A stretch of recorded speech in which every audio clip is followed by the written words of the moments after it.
Greetings, everyone, and welcome to another episode of the Interlink podcast, an initiative under the Center for New Economic Studies at OP Jindal Global University. Interlinked aims to hold nuanced conversations on the interdisciplinary nature of problems plaguing the world today. As we hold conversations on the socio political climate, we want to break down these intellectual barriers and look at topics in a way that allow us to question them from several facets. If you're listening to us for the first time, please do have a look at our previous works as well. Today's episode is the last episode of the mini series in collaboration with History and Culture Cluster of Nickel and Dimed. Nickel and Dimed is the official research platform of the Center for New Economic Studies at OP Jindal Global University. It serves as an open academic forum and offers well researched, balanced commentaries on critical economic, political, social, and legal issues across seven research clusters. Today, we are joined with both of our previous guests of this mini series, Ms. Apurva Lakshmi Taipa and Mr. Chandral Ray Chaudhary. Both are law students at Jindal Global Law School and team members of the History and Culture Cluster. We've spent the last two episodes diving deep and understanding the origins and evolution of gossip. Till today, when we hear someone say the word gossip, it is still treated as practically useless and unserious. But I think if you pay attention to how the 21st century actually works, like politically, culturally, and digitally, you really start to notice how power often moves faster through rumors than through rules. Gossip in 2025 is not what it used to be. Our parents gossiped over landlines and coffee. We gossip with screenshots, Twitter and Reddit threads, Discord servers. In the age of social media, democracy and elections, cancel culture, celebrity trials, and viral outrage, gossip is no longer just personal. It is searchable, permanent, and even monetized. Sometimes it even decides reputations faster than judgments do. And that raises some massive questions. Is gossip actually a tool for accountability or a way to expose bad behavior? Is it fundamentally destructive, ruining reputations, spreading misinformation, and creating a culture where everyone is one screenshot away from being cancelled? Folks, this episode is a special one. We've got two segments today. The first one features a loose parliamentary style debate where Apura will argue that gossip, broadly understood, plays a beneficial role in the society, politically, culturally, or socially. And Chandril will argue that gossip is fundamentally harmful or ethically unjustifiable. Let's start with you, Apurva. Make your case. Why do you think gossip is good for us in the 21st century? I think when we talk about gossip being good or bad, I think a deeper question we need to ask ourselves is why does gossip exist fundamentally as a thing everywhere, across cultures, across centuries, and across the various technologies that we have evolved? Things that are useless usually disappear, and gossip has it. So I think that's when we realize and we can understand that gossip really does have a societal role to play, and some a place where social and formal systems usually fail. Anthropologist Max Gluckman argued that gossip is a moral evaluation of others. Now, this is very harsh, but I think it's very revealing of the actual cultures that we have grown up under. I think this is how gossip usually is how communities decide is what behavior is acceptable, what crosses a line, who can be trusted. All of this doesn't happen in like courts, right? You can't decide what is acceptable and what is not acceptable in a court. You have it with society, and it's informal, but it's always very, very encrypted. Everything is in a certain direction, and you can't really get out of that line. But when people gossip, they are reinforcing the norms, they're drawing the boundaries and deciding where people belong.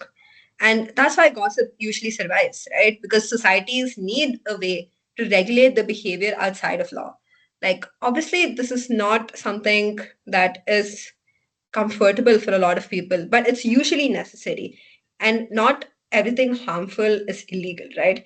And not everything that's illegal is morally meaningful. And gossip here fills that gap. And we understand, I think in the previous episode where I was speaking also, that gossip historically has protected women when institutions haven't, right? For centuries, like women were excluded from everything. We couldn't get out of houses for a point, right? So when women were excluded from having the legal authority that they should have, from having a political voice, from having economic power to even like have anything on their names, how would they share knowledge? How would they warn each other of the things that could come in their way? How would they survive the world, right? It was through gossip. It was through meeting someone while buying vegetables and you hear something from someone. You hear, oh, this person is not doing well. This person is doing this so that they get better, right? That's how a lot of homemade, what do you call, like medicines were developed, where you say, okay, so this person had this thing and a family member is having similar symptoms. Oh, let me just go ask them. It started out as gossip, but it ended up as information that was potentially like saving lives, right? So, a feminist scholar, Patricia Mayer's Facts, really good book. It's in praise of gossip. So their arguments is that it literally like it's a more feminist or a female discourse, right? Because it like women exchange their emotional intelligence in this way and they also warned each other about the danger. That's what I'm saying, right? Like it wasn't ideal talk as it was framed, like gossip is always framed as something that is just, oh, it's just gossip. Like you were saying, Metha, like it's not something that is useful in the end. But it is actually like even though it seems unnecessary, it in the end of the day, it can help you in some or the other direction, right? When you don't like back in the day, especially maybe like 1900s, you wouldn't say like, oh, my like partner or like this man at this place is abusive, right? You would say like, oh, be careful around that person. That would be in like coded messages, but you would understand it very easily because you're in these societies where you're having this protective messages, you're having these talks where it's you're helping each other at the end of the day. And even today, when women speak informally or emotionally, their speech or anything that they say comes off as gossip, which tells us like the problem is not gossip here. It's that the voices who are seeing these talks are the ones that are not taken seriously. This is why I think a lot of times when people dismiss gossip, it's usually patriarchy that comes into play.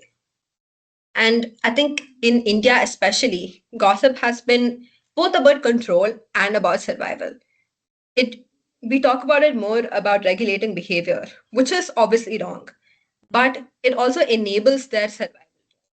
We are warning people about abusive men. We're talking about signaling of unsafe spaces. Don't go there. Don't go to that corner. Don't go to that gully. Like we have heard about things, we have seen things happen there. Or you're sharing informal like political knowledge because women were never allowed to speak about politics. That is not something, that's not a woman's talk, right? But you still, people still knew a lot about it. How would they know? It's through gossip, because it is that dual function of gossip where it could become, when enforced in the wrong places, harmful. But as it started out, it's not an inherently evil thing. It has been framed to be an evil thing because people have maybe sometimes taken it too far. And I think a really good question I think we ask to this day, I think in this day and age, very impactful is who's controlling the gossip and who's it directed towards, right? Because if you're talking about, um, let's say, like in social media, uh, because this is a time where it is such a huge part of our day, right? Like if you see any of our screen times, I'm pretty sure a social media platform would be the highest. So it has also created this um digital like personal connections because you're not sending like texts only before. Like how the internet was previously, it was just like chat boxes, which was intimate in its sense. But now we have voice notes, we have stories, we have screenshots, we have forwarded messages. You can literally call up anyone from around the world in a second. And gossip thrives on oral systems. Like you have to, like, it usually cannot be transformed that well when you're texting someone, right? But it creates that personal connection. It's more trustworthy when someone is telling it to you. And even when it's not verified, it keeps that emotional credibility. And usually it's seen as a flaw because, again, if you're talking about it, emotional things are usually seen as feminine and hence weak and hence bad. So, but that's also a reason why gossip spreads warnings faster than official notices ever has. Because when you've even seen like COVID, right? Before government notices actually came in saying that this is very harmful, you would have seen like 100 different people tell you, dude, it's going to be really bad, stay at home. Why is that? Because it spreads faster because it's someone you know who's telling you this, because you know someone is caring for you and about your health, right? And I think coming back to the social media, do more is a very famous like Instagram page where it's not always that gossip is spread, but it's more of people DMing this page about the sightings or like rumors or overheard conversations, which other people who who they are connected to or who they see themselves in would also be interested in, right? So it's always texted in a way, like usually it's screenshots that are shared on a story, and the tone is very similar to how you would text your best friend or your favorite group chat or your siblings, right? So you'd be like, oh, I saw this person with this person at this restaurant, right? So it is like gossip's like older structure. It's informal, it is relational, and it's trust based. So now it is broadcasted to millions and millions around the world. It's a public page. Anyone who sees, who like even like Googles this person's name, that thing will pop up. So, but it's more like when we see it from an observational lens, I think it literally brought back what gossip inherently and in the start was, which I think Chandral covered in his episode too. And it's usually crowdsourced, right? And it could be inaccurate, obviously, but it is sometimes very crucial to protect the people who can be very vulnerable to harmful things. And I think the most important thing is gossip exposes abuse when institutions protect the power. So many people learn which men to avoid, again, which workplaces are unsafe, which I think is a very important thing for women in, I think, in the past 20, 30 years, where women have entered workforces, where you don't hear about the men who are in power, who are abusing their power in these workplaces in official channels, because that would never be allowed. These women who have been a victim to the abuse have been removed from their jobs. They literally are unemployed. But it's through gossip that other women find out that, oh, this place is actually not good. Don't go there. Like, take another job. This job pays well, but trust me, it's not worth the abuse that you would face, right? It's through gossip because institutions are slow, because courts require the proof that victims usually can't produce, or if they can, they're usually dismissed because they aren't viable in court, because you don't keep proof usually. I think now women are more aware of these things, but gossip is the first signal that okay, something is wrong. When you hear about something, you're like, okay, let me have, like, you view it from one step back, and without it, usually silence wins, and that's when power is just exaggerated. Yeah, so I think that's my think. Okay, let's move on to Chandral. Chandral, why do you believe, or for this episode, why do you believe gossip, especially today, causes more harm than good? And why would we better off limiting or resisting? What's your take? Okay, so first off, I would In the first episode of this series that we're having right now, this history culture thing, I defended gossip and I was speaking on its advantages. And whatever Apurva said today, I would have to agree with a large part of it, primarily because I was speaking for it before. And I want to make one thing very clear, and I understand that it is clear. I would just like to word it out. It's that I'm not against gossip inherently. And at the end of the day, what she said is right. Anything, any social phenomenon that is not working eventually gets generationally removed bit by bit. And again, that may not be true for everything because we obviously have practices that are traditional but aren't really feasible. But it is true that gossip has historically helped us a lot. And I'm not here to say that like fundamentally gossip itself is bad, but I'm here to say that while coming to the defense of gossip is understandable because it does give a voice to the marginalized communities, it also is a double-edged sword, which I think that while Apurva is defending it, we also need to discuss the other aspect of it just as much. Uh, Now, I would like to give some acknowledgements to the positive side of it. Yes, historically, it's always acted as an informal social regulationary thing. And Max Gluckman, he's an anthropologist, and she mentioned him as well. He did say that gossip is how societies judge behavior without courts of law. It helps build community consensus on what is right and wrong. It gives a sense of social cohesion, care, and caution. Um, the issue is, and again, besides that, she also gave the feminist perspective that feminist scholarship showed that gossip was a survival tool when they were denied a public voice. If we look at the Unnao rape case that's trending right now, and even Hathras and so on and so forth, so many cases, the only reason the ex BJP MLA Sengar this morning on Monday, the Supreme Court uh, stayed his suspension of the jail thing. That only happened because of social media, because of the outrage on social media, because of gossip at the end of the day. Social media itself is a very large platform for the so called illegitimate voices of the public. It is where gossip becomes legitimate. It is where the global outrage or even national outrage or even local outrage becomes represented.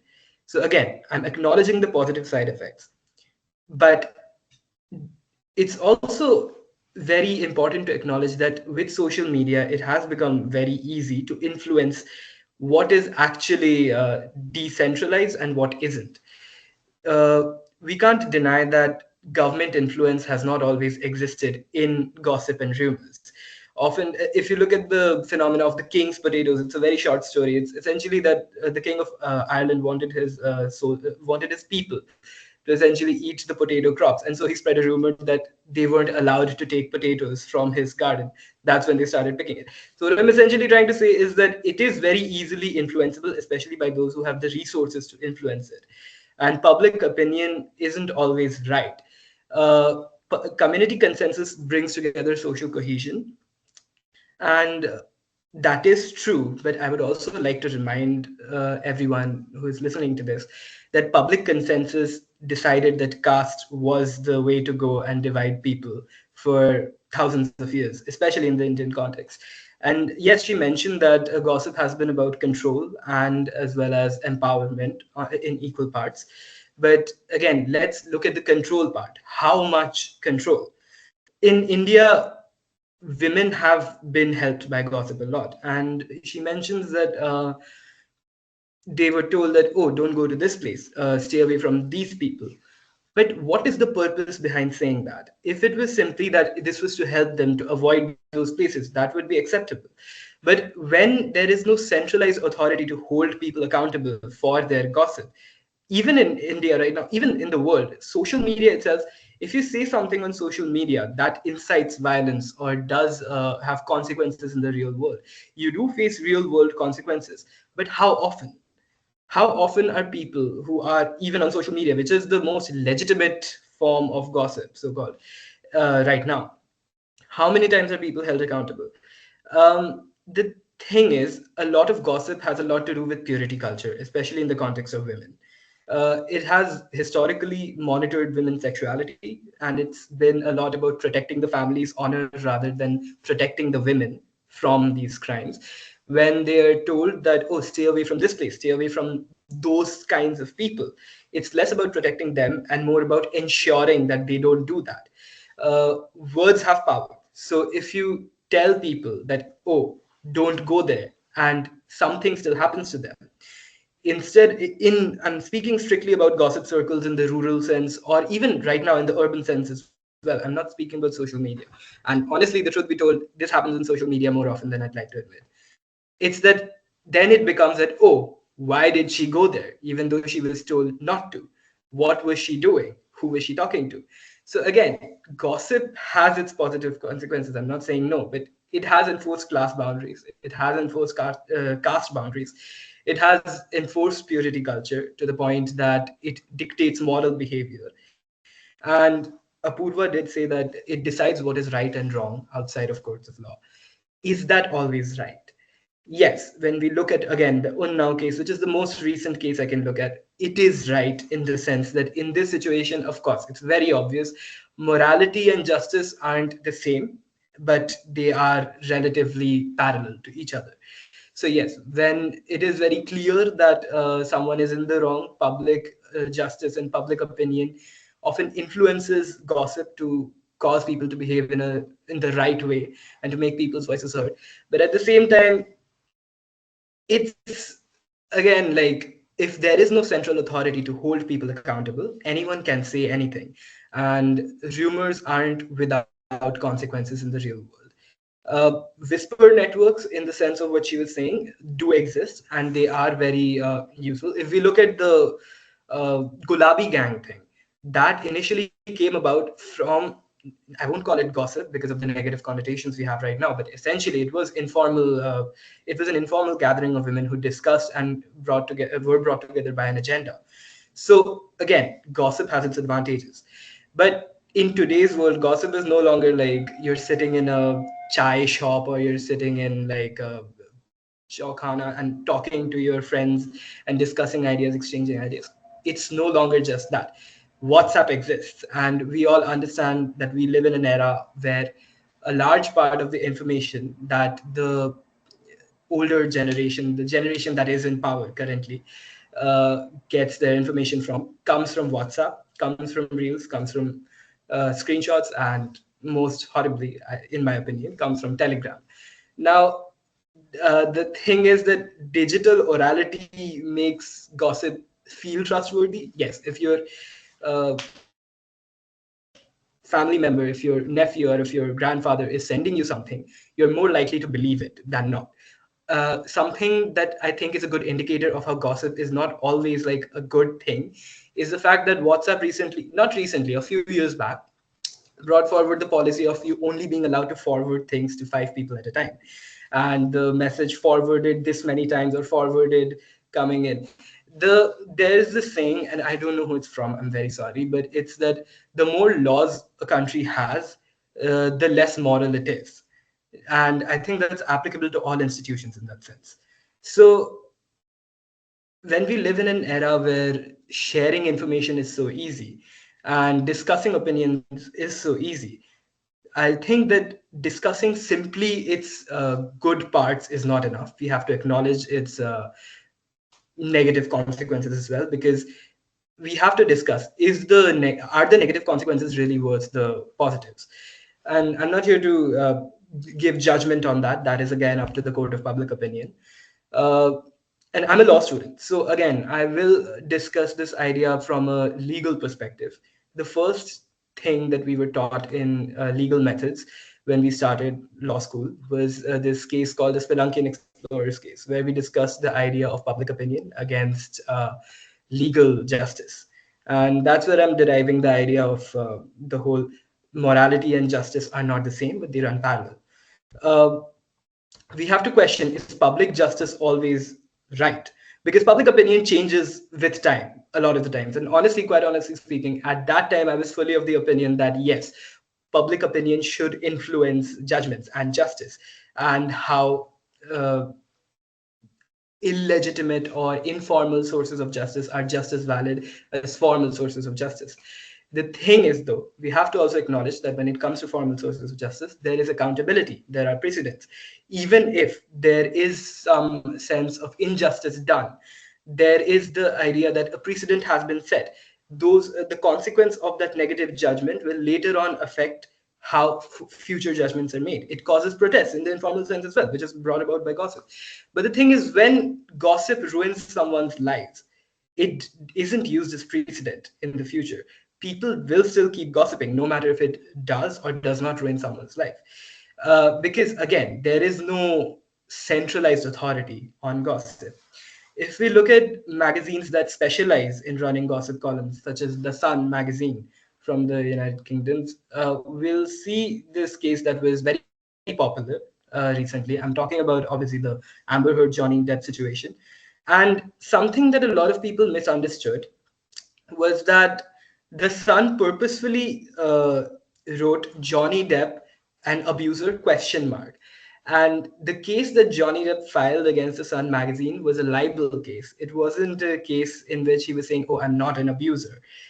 And the issue with gossip is the fact that it's informal, and the fact that there's no accountability, and the fact that it oftentimes in today's world, unfortunately, doesn't always rely on legitimate sources as even a primary reading when speaking, because there's no need to cite your sources when you're gossiping, especially if it's coming from a trusted individual, such as your friend, your partner, and so on and so forth. The issue with that is a lot of people assumed it wasn't a libel case. It was actually a case in which Johnny Depp was defending his position as not being an abuser.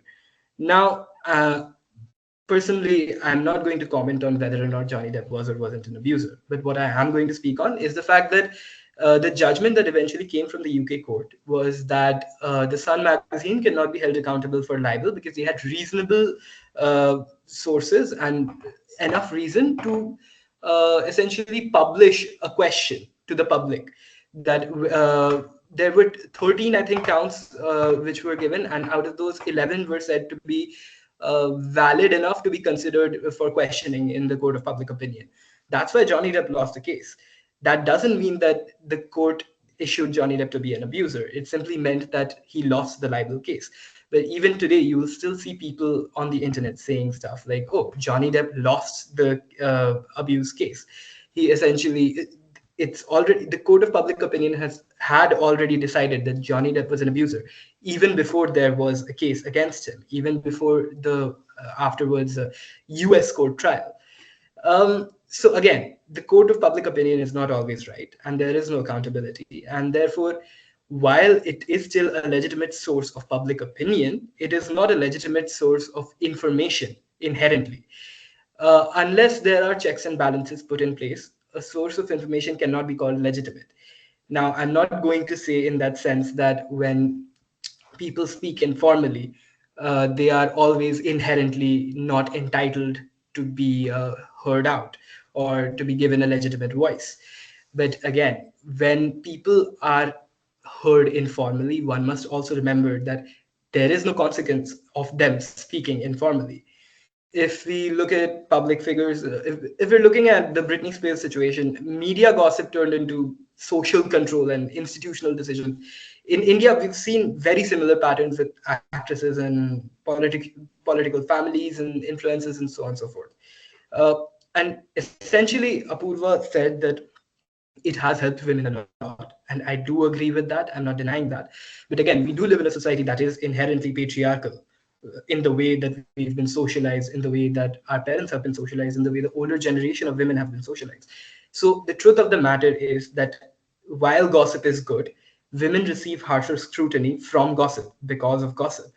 Women are sexualized faster, but that, oh, she goes to this area with this kind of people, she wears these kinds of clothes when she goes to these occasions, oh, look at her friend, he's a boy, so on and so forth. And women are tend to be forgiven slower than men, especially in terms of gossip, when they have broken the social taboos on what is right and wrong as is set by informal gossip. I think, see, I can't deny that I agree with a lot of things that you said because at some points of time in my life also, like I've been on the receiving end of like false gossip around school where people have literally stopped talking to me, right? Because of something that they've heard, right? So I'm not gonna say like, oh, gossip is always good.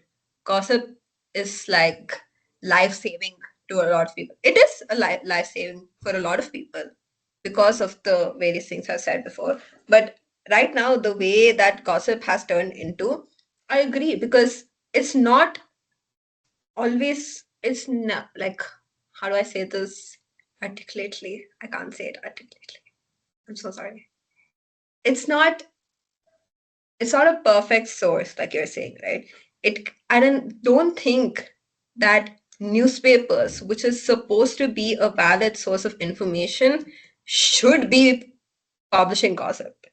I don't think that's a place for gossip to be publicized. I think that's where I would draw the line personally, because although like I've been talking about like Instagram and everything, but that's because it is an informal source of talking. Like Instagram literally started out as a place for you to post pictures so that your friends can see what you're doing, right? It has just become this But again, huge I'm platform. very sorry to interject. I'm very sorry to interject, but again, I won't say, I don't know how much I agree with the idea. While I can admit that Instagram is essentially a somewhat legitimate court of public opinion, it's not entirely non-legitimate. When Donald Trump announces on Instagram that he's bombing Nigeria, that is very formal. I agree. It is formal, but I don't think that it should have been formal. Like, I don't think when these companies are making these platforms, they should, like you were saying, right? Like when laws have been implemented in places where it shouldn't have been, I think this is a place where it should have been, where you can't be going around saying on Instagram, which is a social media platform, which also has like 100 different things, where you're talking about something this immense and like has such a huge political like connotations and like is influencing like hundreds of millions of people's lives, right? That's not a place. I personally don't think Instagram is a place where you announce such a thing, right? A press conference in your White House is a place where you announce that, right? But I mean, let's talk about I don't think I can get into the legitimacy of that in this Yeah. time also. But I'm just saying, in a perfect world, right?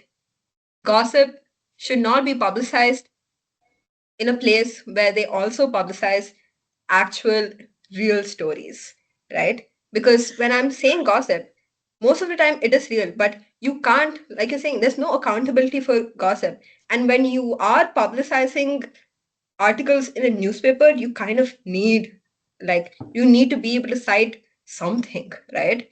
When we are writing articles for NND, for example, we can't go around like we have to like hyperlink every single thing that we're talking about, because it is that important for us as writers to be able to give proof that what we're saying is true. And I think editors in such newspapers with such huge names where millions of people are reading, right? It's not like one person, and hundreds of other people will be influenced by those decisions. So you can't be publicizing things where you don't have a certain like legitimacy to that piece. And I think that's the problem. Like, I don't think gossip is the problem here. I think the institution where gossip has infiltrated where it shouldn't have. Like, gossip shouldn't have never been in a place where you are putting it out as a fact and as something where you can back it up, right? That's what I have, like with one of your point about accountability. That is my thing. And also about public opinion influencing law. Again, you were saying it like in legal methods, we were talking about this morality versus law. I used to love sitting in those lectures. Like those were my favorite lectures till date. Like we used to have They help such you a understand, they help you build a worldview before you get into law school. It's yeah. not immoral to defend immoral people inherently, so on and so forth. Yeah. Yeah, that actually, like you're right, like that genuinely, like before I used to be like, completely against. I used to be like, oh my God, how are these lawyers like defending people who have done such heinous crimes? Like, that's horrible. Like, how could you do that? But at some point, I think that's when I realized like you kind of like I disassociate mean, yourself from again, the yeah, term. this is what I was talking about. In the sense, in the legal sense, where there is a centralized authority, the only way you can ensure that the laws we have are laws that work is by a trial and error method. And when you defend someone who is very clearly wrong and you somehow win, legally speaking, then you should highlight the inconsistency of the law, and that's when those laws change. If you simply listen to the court of public opinion in those senses, that will work in that sense, yes. But when someone is falsely accused of murder, let's say, or theft, or so on and so forth, if the court of public opinion is what influences judgments, then the court of public opinion, if it agrees to punish someone who is innocent, then that will not remove the laws that are harmful. I agree. I And completely agree. yeah. Yeah, sorry, continue. So, sorry to interrupt. I have one question for Apurva and one question for Chandran. I think that'll be our time for the first segment. Apurva, the question I have for you is that you say that newspapers who do publish events, information about events that are not verified, um, that turn into that essentially function like a gossip, and it shouldn't happen according to your personal opinion. Don't you think you are reiterating your point of why of how gossip was always left out of institutions, which is why it was formed in the first place and why it survived for the first survived for so long? Don't you think you're contradicting your own point there? Okay, yeah. So I don't think that completely contradicts my point because when gossip is verified, I think then it should be publicized because I don't think gossip should be left out in the sense of you're not taking it into account at all, right? When you're pushing aside gossip and only focusing on something else, that's when I think it's a problem. But when you take in gossip into account and you're verifying the source and you're saying, okay, this is something that is true, then I think it isn't contradicting my point. Like gossip is beneficial and it should be used in institutions, but it shouldn't be framed as gossip, is what I'm saying. It should be framed as because gossip does have such a negative connotation, right? So it should be framed as something that is factually true, which has backing, which has sources that can be verified, right? So that's, I think, my point here. Additionally, I'm sorry, All right, Medha, one second. go Uh, ahead. and in the defense of Apurva's point, yes, I am against her in sense of the debate, but as a whole, I have to agree with the entire agenda, being that gossip is still a legitimate form of public discourse. I'll say just one thing in regards to the Epstein files, and even the whole P Diddy situation. A lot of these things wouldn't have been brought about to the public light by those quote unquote legitimate sources of information, because those legitimate sources of information are controlled by the people that are committing these crimes. Unless we had gossip. Gossip is what pressured these people to release at least some of the files of the Epstein file thing. And even then, those legitimate sources, the files they released are black. So, like, I don't know if legitimate sources of information are the only valid sources of information. That's why I would like to say that Apurva is right in that sense. Like, yeah. I think also, like, All right.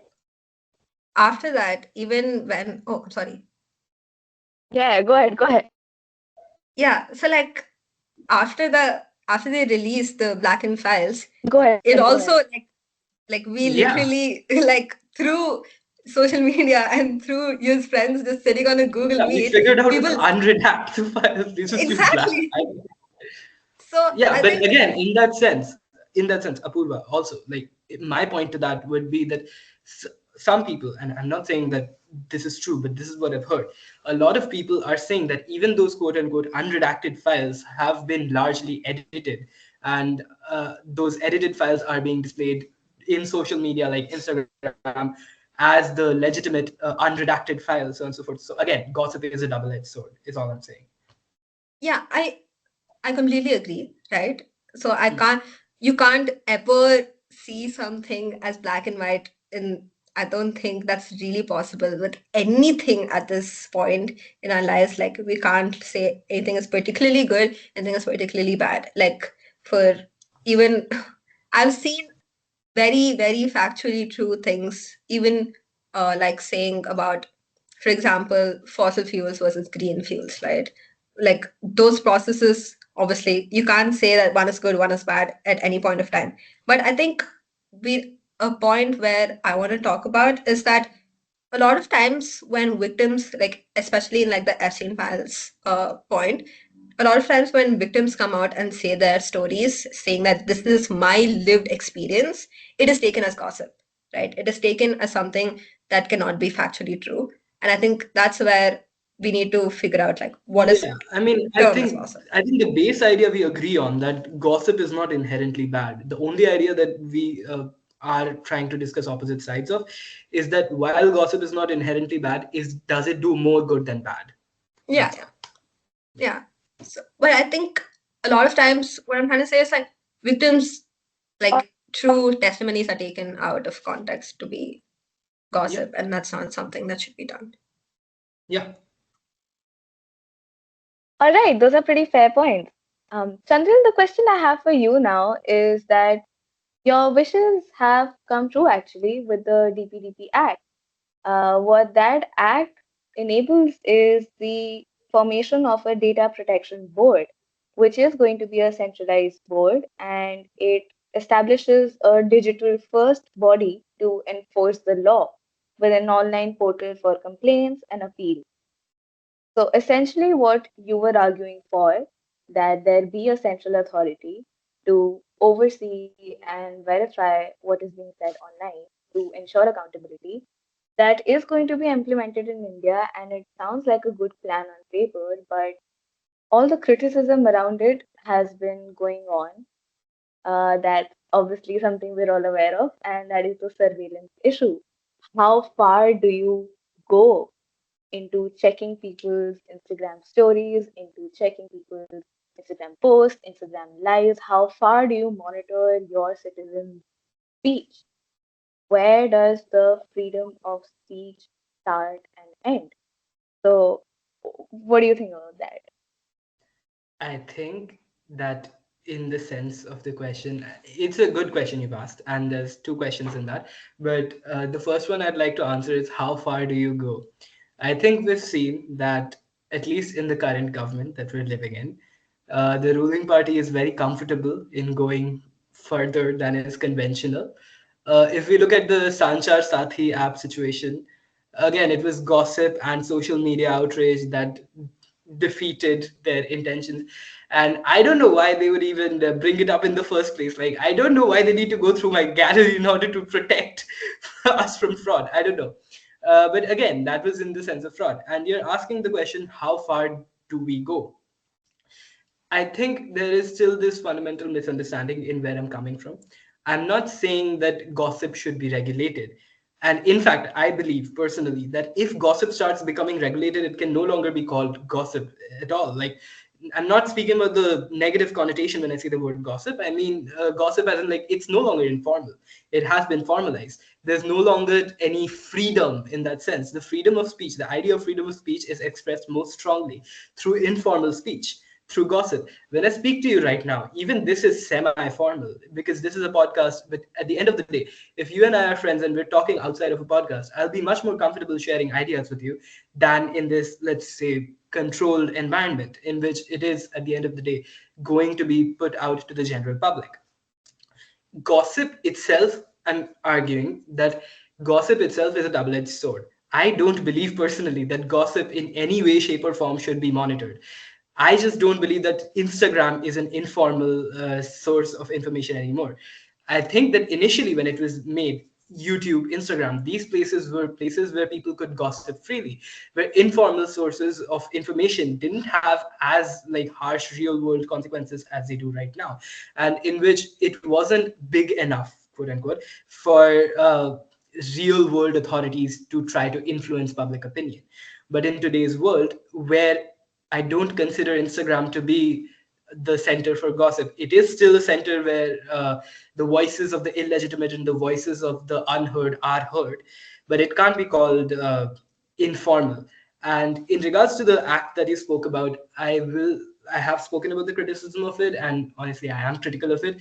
That may be in part because I am a critical person in general, but even in the sense of how will they do it? Because, like, honestly speaking, data protection acts have existed for a long time.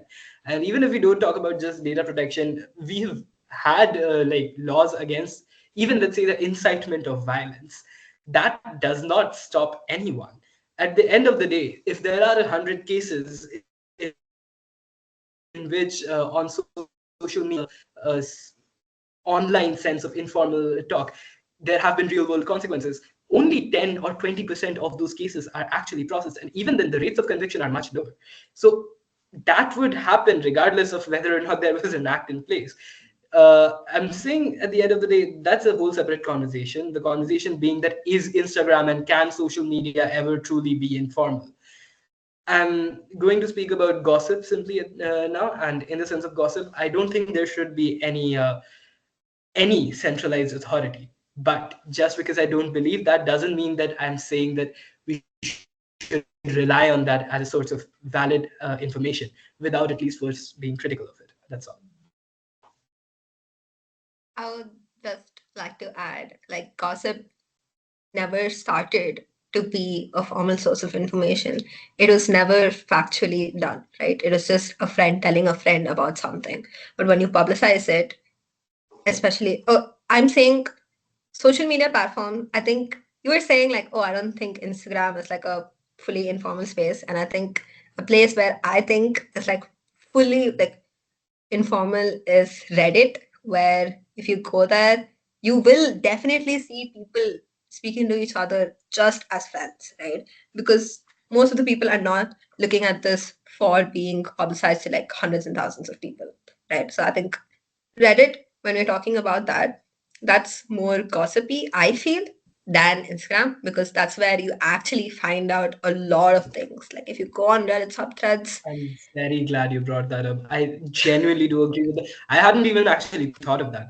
And quite honestly, a lot of people use Reddit for like references more than they do like Google searches. References in the sense of advice on how to solve certain issues and so on and so forth. And again, I would like to add, conversely, a negative social media platform, a traditionally negatively looked at upon social media platform that also deals in gossip, two of them. One would be 4chan and another would be Twitter, now called X. And we can all agree that Reddit, Twitter, 4chan, these places are often referred to socially as cesspools, and for very good reasons, we all agree. But again, these are also still very valid informal spaces for gossip. What I'm just trying to argue is that when a system exists, that while it helps people, while it enables survival, it also fuels misinformation. And it is a place where misinformation will be inherent as much as information is inherent. Moral policing, mob judgment, and systemically repressing certain people that aren't part of the majority. Because public opinion will always be influenced by majority or the people with the majority of resources that will influence a majority. So when a system like that exists, it systemically whittles down the morality of the public. And that's when morality and justice truly start becoming separate. That's all I'm saying. yeah, I also agree. Like, I know I'm like speaking for, but I also agree because a lot of the times, like, I think you were also speaking before about how it like mostly affects women worse than it affects men, right? Because the public does forgive women much hard, like much slower, right? And I think a very famous case that keeps getting rehashed with every new Stranger Things season that drops is Winona Ryder's shoplifting incident, where she shoplifted like a few pieces out of a mall, and it was like publicized like crazy, and she lost like insane amount of like acting jobs where she like disappeared from the industry for a while, right? And this was shoplifting, by the way. Men in the Hollywood, like any film industry, people have been convicted of like a sexual assault, and they'll still come back with the blockbusters where it's like done like 500 crores Yeah, I mean, if plus you look movies. at Cristiano Ronaldo himself, he is a convicted rapist. And even It besides was that, like, very shocking. I'm so sorry I'm interrupting, but it was very shocking for me to learn about uh, Kobe Bryant as well. Uh, Oh yeah. Ronaldo, Kobe Bryant, especially Kobe Bryant for me, because I was a very adamant follower of the Mamba mentality. But like the day that I got to know about his background was extremely shocking. And I think what this conversation is leading to is, of course, the idea that you cannot put a good or bad label on gossip at all. So, where does that leave us? Here's what I think. Out of everything that we've discussed throughout the first and the second segment, I think both of these positions that Apurva and Chandral have brought out today are correct. And that's exactly the problem, and maybe also the point. I think gossip is definitely a tool. Like any tool, it can build, it can destroy, it can expose the Epsteins of the world, and it can also ruin an innocent person's life. It can create accountability and spread lies at the same time. It can protect communities and police them into conformity as well. I don't think the question is whether gossip is good or bad. The question is, what are you doing with it? Are you verifying before you share? Are you considering the impact before you speak? Are you gossiping to help people or to harm them? Are you gossiping to seek the truth or entertaining yourself? Because the reality is, you will gossip, I will gossip, we will all gossip. Gossip is an inherent part of the human behavior that we seek comfort in, that we seek entertainment from. And I think there's a yin yang situation with gossip as well. I think you do need some sort of unserious chitter chatter sort of gossip to exist in the world so that you know where the line is drawn. In the sense that you do need bad to see the good, you do need darkness to see the light. The group chat will pop off, the tea will be spilled, the screenshots will circulate. That is not changing. But what we can change is how we consciously do it, how mindful we are about it. Thank you, Apurva and Chandran, for an absolutely brilliant debate. And thank you to everyone who managed to listen to this mini series till the end. Until next time, think before you share. Thank you so much for joining and listening. Take care, good night, or good morning.